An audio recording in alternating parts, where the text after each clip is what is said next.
Corporate crime circle काफ़ी सरगर्म है हवाला हुंडी के हवाले से, लेकिन मुल्ज़िमान को ज़मानतें भी फ़ौरन हो रही हैं। हमारे पास मुकम्मल तफसीलात तो सबकी हैं, तकरीबन 9 एफआईआर्स की, और हमने उनकी डिटेल्स भी मालूम की हैं। लेकिन ख़ास तौर पे जो 10 नवंबर और 20 नवंबर के दरमियान जो एफआईए कॉर्पोरेट क्राइम सर्किल में हुई हैं, वो बड़ी ज़बरदस्त किस्म की एफआईआर थी। एफआईए ने एक रेड किया गार्डन वेस्ट के इलाके में,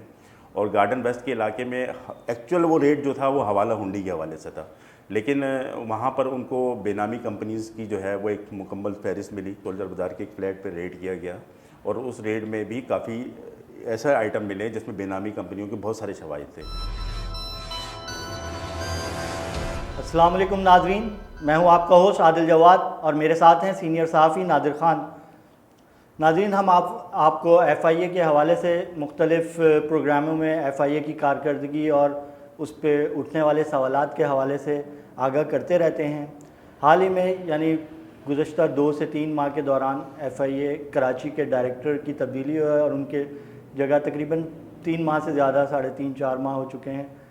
नुमान सिद्दीकी साहब जो ग्रेड 20 के पुलिस सर्विसेज ऑफ पाकिस्तान के अफसर हैं, उन्होंने चार्ज संभाला, और उनके चार्ज संभालने के बाद एफ़आईए कराची की सरगर्मियाँ काफ़ी तेज़ हुई। उन्होंने कार्रवाइयाँ अपनी बहुत तेज़ कर दी, और इस कार्रवाइयों के नतीजे में ख़ास तौर पर हवाला और हुंडी के ख़िलाफ़ उन्होंने काफ़ी ऑपरेशंस किए, जिसमें कॉर्पोरेट क्राइम सर्कल सर फहरिस्त रहा। और उन्होंने सिर्फ नवंबर के महीने में तकरीबन 8 से 9 एफ़आईआरें की जो कि हवाला और हुंडी के कारोबार से मुताल्लिक़ थीं, और इसमें मुख्तलिफ़ मुल्ज़िमान पकड़े गए और करोड़ों रुपए की मुल्की और गैर मुल्की करेंसी बरामद हुई।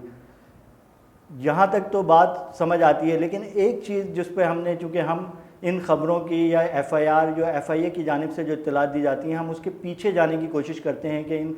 एफ़आईआर में क्या, इसके रिज़ल्ट्स क्या है, इनके कौन कौन से मुल्ज़िमान पकड़े गए, क्या रिकवरी हुई, और एफ़आईए ने जो चार्जशीट पेश की वो कितनी मजबूत थी अदालतों में। लेकिन जब हमने इन केसेस को फॉलो करने की कोशिश की तो एक चीज़ हमें कॉमन नज़र आई कि इन तमाम केसेस में मुल्ज़िमान को कुछ या तो उनके रिमांड की मुद्दत से पहले ही ज़मानतें मिल गई, या उनका रिमांड जिस दिन ख़त्म हुआ उससे अगले दिन उन्हें ज़मानत मिल गई। तो इस हवाले से हमने 2-3 केसेस का मुताला किया। नादिर साहब, क्या इत्तलात हैं हमारे पास कि कॉर्पोरेट क्राइम सर्कल काफ़ी सरगर्म है हवाला हुंडी के हवाले से, लेकिन मुल्ज़िमान को ज़मानतें भी फ़ौरन हो रही हैं? जी, बहुत शुक्रिया आदिल साहब। एफआईए कॉर्पोरेट क्राइम सर्किल ने नवंबर के महीने में ख़ास तौर पर बड़ी बेहतरीन कारकर्दगी दिखाई है, और ख़ुसूसी तौर पे हवाला हुंडी के हवाले से जो ऑपरेशन चल रहा है और उसमें जो मुकदमा दर्ज हुए हैं, तो हमारे पास मुकम्मल तफसीलात तो सबकी हैं, तकरीबन 9 एफआईआर्स की, और हमने उनकी डिटेल्स भी मालूम की हैं। लेकिन जो चीज़ा एफआईआर्स हैं उनकी डिटेल अपने नाज़रीन के सामने रखना बहुत ज़रूरी है। और ख़ास तौर पे जो 10 नवंबर और 20 नवंबर के दरमियान जो एफआईए कॉर्पोरेट क्राइम सर्किल में हुई हैं, वो बड़ी ज़बरदस्त किस्म की एफआईआर थी। लेकिन होना तो ये चाहिए था कि उसमें बहुत सारी इन्वेस्टिगेशन हो के उसमें अदर मुल्ज़िमान की तरफ भी जाना चाहिए था, लेकिन बहरहाल वो एक बस अदालती कार्रवाई में जो है वो इतना साबित नहीं हो सका। तो 10 नवंबर के बाद जो एक एफआईआर हुई एफआईए कॉर्पोरेट क्राइम सर्किल में, एफआईए ने एक रेड किया गार्डन वेस्ट के इलाके में, और गार्डन वेस्ट के इलाके में एक्चुअल वो रेड जो था वो हवाला हुंडी के हवाले से था। लेकिन वहाँ पर उनको बेनामी कंपनीज़ की जो है वो एक मुकम्मल फहरिस्त मिली, और तकरीबन 88 के करीब स्टैम्प्स मिली हैं मुख्तलिफ़ कंपनियों के नाम पर। और उसमें 3 मुल्ज़िमान को जो है एफआईए ने उस वक्त हिरासत में लिया था, जिसमें एक का नाम समीर और एक का नाम अदील और एक का नाम उवैस था। और उसको हिरासत में लेकर एफआईए कॉर्पोरेट क्राइम सर्किल मुंतकिल करने से पहले सोल्जर बाज़ार थाने की हदूद में सोल्जर बाज़ार के एक फ्लैट पर रेड किया गया, और उस रेड में भी काफ़ी ऐसे आइटम मिले जिसमें बेनामी कंपनियों के बहुत सारे शवाहिद थे। और इसके अलावा हवाला हुंडी के साथ साथ एक शेल कंपनियों का भी, शेल कंपनियों का बड़ा कारोबार था, और बेनामी कंपनियों के जो रजिस्ट्रेशन के मास्टरमाइंड और जाली इनवाइसेस के भी तरफ भी जा सकते हैं और बेनामी कंपनियों की तरफ भी जा सकते हैं। तो वो बड़ी थी, और दोनों मुल्ज़िमान जो है ना वो मरकज़ी किरदार ही ज़ाहिर किए जा रहे हैं उसमें। लेकिन बहरहाल हुआ ये है कि जब एफआईए की इन्वेस्टिगेशन शुरू हुई, क्योंकि उसमें तकरीबन 47 लाख रुपए पाकिस्तानी जब्त हुए, इनके पास कोई 20,000 दरहम उनसे निकले, कोई 400 साढ़े 450 जो है वो डॉलर आए, और इस तरह मुख्तलिफ करेंसीज भी साथ में उनसे बरामद हुई थी। लेकिन बस हुआ ये है कि जब वो गिरफ़्तार करके लाए गए तो उसमें एक मुल्ज़िम जो था उवैस, उसको तो कुछ वजूहत ऐसी थी जिसकी वजह से, क्योंकि उनकी वालदा की तबीयत बहुत ही ज़्यादा ख़राब थी और सीरियस कंडीशन थी, तो वो बिल्कुल इंसानी हमदर्दी की बुनियाद पर जाने दिया गया। लेकिन समीर और अदील जो थे वो हुआ ये कि तकरीबन 10 दिन तक रिमांड पर रहे, 11वें दिन वो जेल गए और 12वें दिन वो ज़मानत हो गई। तो ये एफआईए जब इतना बड़ा केस था, और ये आपसे हम पहले गुफ्तगू कर रहे थे प्रोग्राम से, तो ये एफबीआर भी इस ग्रुप के हवाले से काफ़ी सरगर्म रही है। पहले भी एफबीआर में भी कोई इंक्वायरीज इस हवाले से चलती रही। अच्छा, हुआ ये था क्योंकि हम खुद एफबीआर के हवाले से फेक इन्वाइसिस का प्रोग्राम करते रहते हैं और हमारे बहुत सारे जो है इस हवाले से रब्ते रहते हैं एफबीआर से। तो मैंने अपने तरीके से एफबीआर से मालूमात लेने की कोशिश की थी जब ये एफआईआर हुई थी। तो वहाँ से एफबीआर से जो डिटेल मिली थी उसमें ये कहा गया था कि कोई जो है अहमद डेयरी फार्म का जो मालिक है फुरकान, अगर समीर और अदील से इसकी इन्वेस्टिगेशन की जाए तो एक्चुअल जो मास्टरमाइंड है वो फुरकान की तरफ आप चले जाएंगे, और फुरकान की तरफ जाएंगे तो आपको बहुत सारी चीज़ें जो है ना ऐसी ताने बाने, यानी ये केस की इन्वेस्टिगेशन बहुत बड़ी भी हो सकती है और ये एफआईआर हो सकता है कि मल्टीपल एफआईआर में तब्दील भी हो जाए। लेकिन वो बहरहाल अब ये एफआईए की तफ्तीशी अफसरान पर मुनसर था कि, लेकिन वो ज़मानत हो गई है, अब क्या चल रही है तफ्तीश वो तो जब ज़मानत हो गई तो इसका मतलब है उन्होंने उस जानिब उसको रोक करने की, हवाला हुंडी तक ही महदूद रहे और उसके मास्टरमाइंड की तरफ जाने की कोशिश नहीं की गई। मुमकिन है कि मतलब तभी तो ज़मानत हो गई है, वरना तो इसको, लेकिन इन्वेस्टिगेशन तो अभी जारी है। देख लें आगे आइंदा वाले दिनों में क्या होता है, उसके ऊपर हम भी आपकी इस हवाले से इन्वेस्टिगेशन ऑफिसर या जो इन्वेस्टिगेशन अफसर जी सर्कल के या सर्किल हेड से भी बात हुई थी और इन्वेस्टिगेशन अफसर से भी इस हवाले से मेरी बात हुई है। तो वो ये कह रहे हैं कि अभी हमारी तहकीकात चल रही है, लेकिन तहकीकात का रुख अभी हमारा सिर्फ जो है ज़्यादा हवाला हुंडी पर है और फेक के हवाले से हमने बैंक से रिकॉर्ड तलब किया है। जब वो रिकॉर्ड आएगा, एफबीआर से रिकॉर्ड आएगा, तो हम उस तरफ इन्वेस्टिगेशन। तो ये अहमद डेयरी फार्म और फुरकान ये इससे पहले भी मुख्तलिफ एफबीआर की इंक्वायरी में मौजूद है, एफबीआर की इंक्वायरी में मौजूद है और इसीलिए मुझे इन्फॉर्मेशन एफबीआर से मिली है, तो इसलिए इस बुनियाद पर मैं बिल्कुल कह सकता हूँ इस बात को। अच्छा, फिर इसके साथ अगर हम दूसरी एफआईआर की तरफ जाएं तो जो दूसरी काबिल ज़िक्र एफआईआर है और काबिल ज़िक्र एफआईआर है। एफआईआर नंबर कौन सा है ये?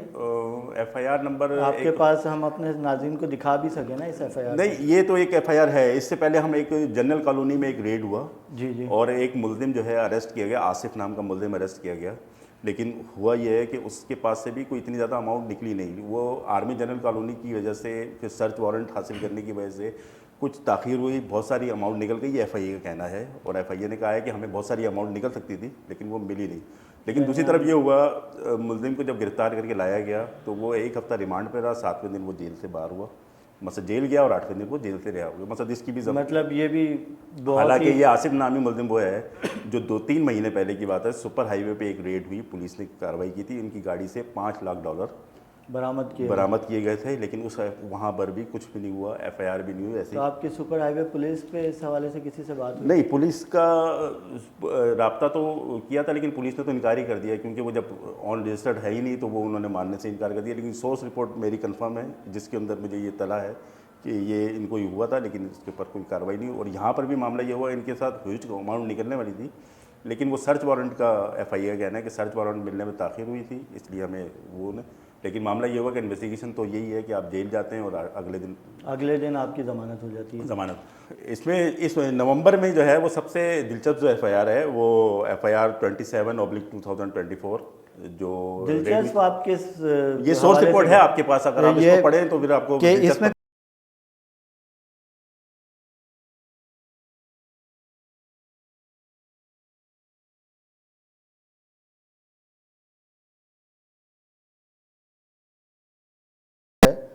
जिसके मुताबिक जो उनके पास एक सोर्स रिपोर्ट आई कि अब्दुल वाहिद सन ऑफ नूर मोहम्मद, जो कि flat number 303 ABM Quaid residency Jamshed quarters Amil colony Karachi के रिहायशी हैं, और Mohammad Shahzad son of Mohammad Shakir Noman residency flat number 209 second floor soldier Bazaar के रिहायशी हैं। ये दोनों हजरात जो हैं हवाला और हुंडी के इल्लीगल कारोबार में मुलव्विस हैं।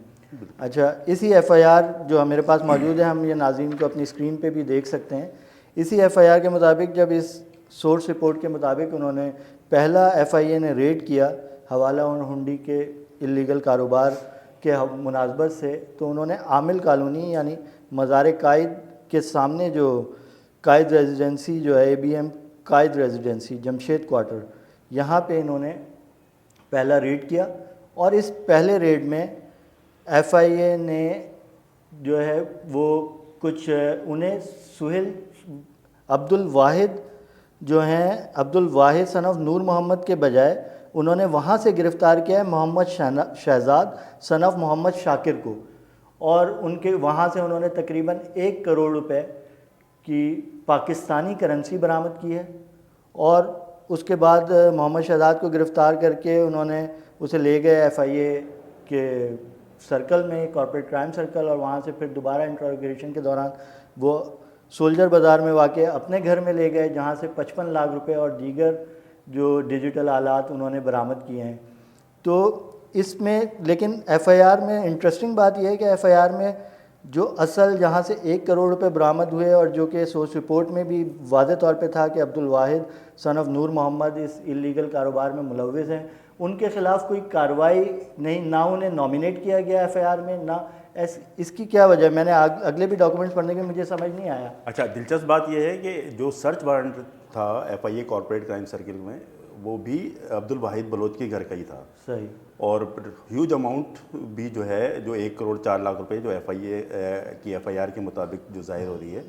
वो वहाँ से जब्त किए गए, लेकिन अब्दुल वाहिद बलोच को गिरफ्तारी नहीं हुई। और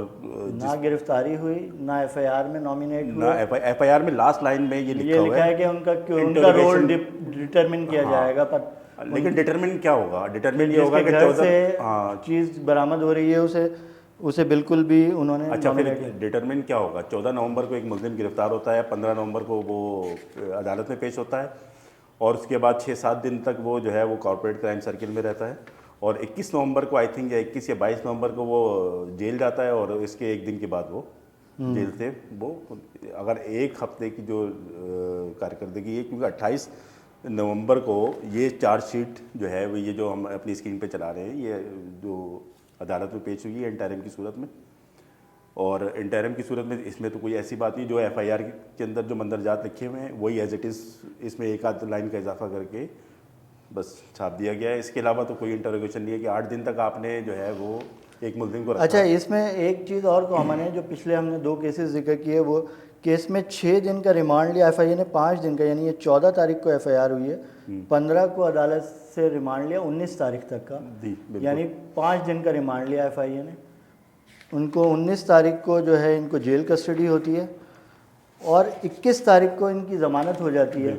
हालांकि चार्जशीट जमा हुई है 28 तारीख को, यानी ये सारे केसेस में, ये पिछले 2 केसेस जो हमने बयान किए, और इस केस में मतलब या तो चालान जमा हो, चार्जशीट जमा होने के अगले दिन ज़मानत हो जाती है, या उसके दौरान ही ज़मानत हो जाती है। तो ये इतनी बड़ी कार्रवाई, एफआईए इतनी बड़ी कार्रवाइयाँ कर रही है, लेकिन उसका रिजल्ट क्या है? अच्छा, इसमें दूसरी दिलचस्प बात यह है कि इसमें कोई गैर मुल्की करेंसी नहीं है। हाँ, इसमें तो सिर्फ क्वेश्चन ये है कि क्या आया कोई ऐसा पाकिस्तान में कोई कानून मौजूद है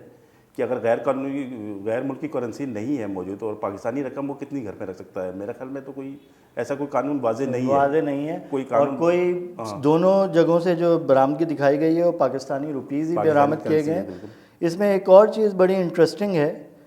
कि एफआईए ने मतलब ये इसको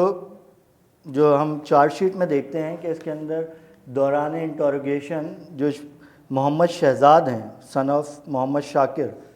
उन्होंने ये कहा कि ये मेरे बहनोई का घर है, अब्दुल वाहिद जो है मेरे बहनोई हैं, और इनका इस कारोबार से कोई ताल्लुक नहीं है, और एफआईए ने मान ली है बात। हाँ, और स्ट्रीट क्राइम की वजह से मैंने ये रकम इनका स्ट्रीट क्राइम में 3-4 किलोमीटर का फासला, अगर वो सहूलतकारी भी कर रहे हैं तो भी वो मुल्जिम बनते हैं कि उनका घर इस्तेमाल हो रहा है एक इलीगल काम के लिए। तो ये बड़े ही क्वेश्चन मार्क है नोमान सिद्दीकी साहब के लिए भी। बिल्कुल। और इसको मैंने जो डॉक्यूमेंट्स को पढ़ा, इसमें एक बड़ी थोड़ी सी मशकूक सी बात नज़र आती है, क्योंकि माजी में भी एफआईए की हवाला हुंडी के रेड्स में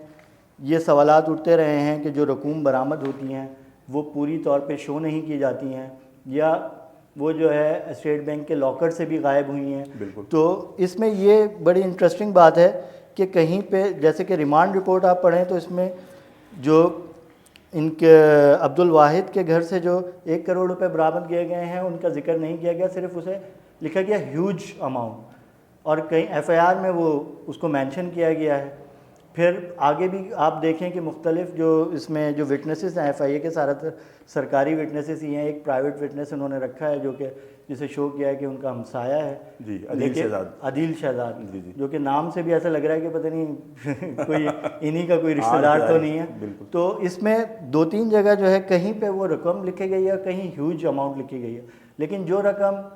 मोहम्मद शहजाद के घर से बरामद हुई है 55 लाख रुपए, वो हर जगह 55 लाख रुपए ही लिखे गए। हालांकि पहला FIA के पास सर्च वारंट भी अब्दुल वाहिद के घर का था, पहली रकम भी, ज़्यादा रकम भी वहाँ से, लेकिन वहाँ पे बार बार ये नुमान सिद्दीकी के देखने की ज़रूरत है। बिल्कुल। और दूसरा ये था कि इसमें कि जो चालान जो सबमिट हुआ है, कम से कम इतने मेंशन ज़रूर होना चाहिए था कि अब्दुल वाहिद बलोच का कारोबार क्या है, हाँ, और वो क्या करते हैं, और उसके अलावा और ये रकम जो है 1 करोड़ रुपए और 50 लाख रुपए, ये किस मद में किससे वसूल किए गए, किसी का जिक्र नहीं है। तो जाहिर है केस खुद ही कमज़ोर बनाया गया कि जब आप ये शो ही नहीं कर रहे, एक तो ये कि आप गैर मुल्की करेंसी नहीं बरामद की आपने कहीं से, फिर आप ये शो भी नहीं कर रहे हैं कि ये पैसे उसने किस मद में वसूल किए। कोई अगर हवाला हुंडी के लिए लिए तो किसी कारोबारी शख्स से लिए, या उसके अपने पैसे थे, या वो कहीं दुबई भेजना चाहता था, या कई मुल्क से अमूमी तौर पे पाकिस्तान से दुबई जाता है, दरहम उसके ख़रीदे जाते हैं या डॉलर्स ख़रीदे जाते हैं, इसका कोई जिक्र नहीं है, कुछ नहीं है। तो ये कार्रवाइयाँ तो की जा रही हैं हवाला हुंडी के हवाले से, और जिस पे नुमान सिद्दीकी साहब को खराज तहसीन भी पेश करना चाहिए कि FIA को उन्होंने मुतहर्रिक किया है। लेकिन ये इन कार्रवाइयों को अगर गौर से मुताला किया जाए तो ये सिर्फ सतही सी कार्रवाइयाँ लगती हैं, लेकिन यानी सिर्फ खाना पूरी करने के लिए और नंबर गेम पूरा करने के लिए, शायद फेडरल वफाकी हुकूमत को ये दिखाने के लिए कि FIA कराची बड़ी कार्रवाइयाँ करिए। नुमान सिद्दीकी साहब का ज़ाहिर ये मकसद नहीं होगा, लेकिन उनके जो नीचे जो सर्कल हेड्स और वो हैं, अब इसमें इस कार्रवाई में हमें ये भी देखना होगा कि सर्कल हेड जो है अयाज़ महर, वो भी बड़े इंटरेस्टिंग कैरेक्टर हैं, जिनके बारे में कहा जाता है कि वो पिछले कई डायरेक्टरों के मंजूर नज़र रहे हैं, DGs के जो मौजूदा इससे पहले वाले DG के भी मंजूर नज़र रहे हैं। वो भी बड़ा एक इंटरेस्टिंग कैरेक्टर हैं कि इससे पहले जो डायरेक्टर थे ज़ईम इकबाल साहब, उनके भी एक काफ़ी करीबी अफसर समझे जाते थे, और शुरू में ऐसा लगता था कि नुमान सिद्दीकी साहब शायद, जिसमें जावेद बलोच और दीगर अफसरान जिनमें इनका भी नाम था, कि उनसे मुतमईन नहीं है उनकी कारकर्दगी से, लेकिन ये राम कर लेते हैं अपने। नहीं, असल में होना तो ये चाहिए था कि इसकी कारकर्दगी तो एक तरफ तो ये है, ठीक है, आप अच्छी एक पूरी रेड कर रहे हैं, लेकिन अल्टीमेट नतीजा तो अदालत का है कि अदालत में जब आप जाएंगे तो वहाँ इंटरोगेशन क्या कर रहे हैं, वो इंटरोगेशन क्या कर रहे हैं, क्या सबमिट कर रहे हैं, उसका जो नतीजा निकलेगा एक्चुअल में वो रेड आपका काउंटेबल नहीं है। एक्चुअल में ये है कि उस पर फैसला किसका क्या आता है, कि सज़ा होती है या क्या होता है, जो भी वो असल में आपकी रिपोर्ट कारकर्दगी वो आला काम तक जाती है लेकिन नाज़रीन, हम इस हवाले से आपको मज़ीद अपडेट देते रहेंगे। हमें आज के लिए इजाज़त दीजिए, शुक्रिया।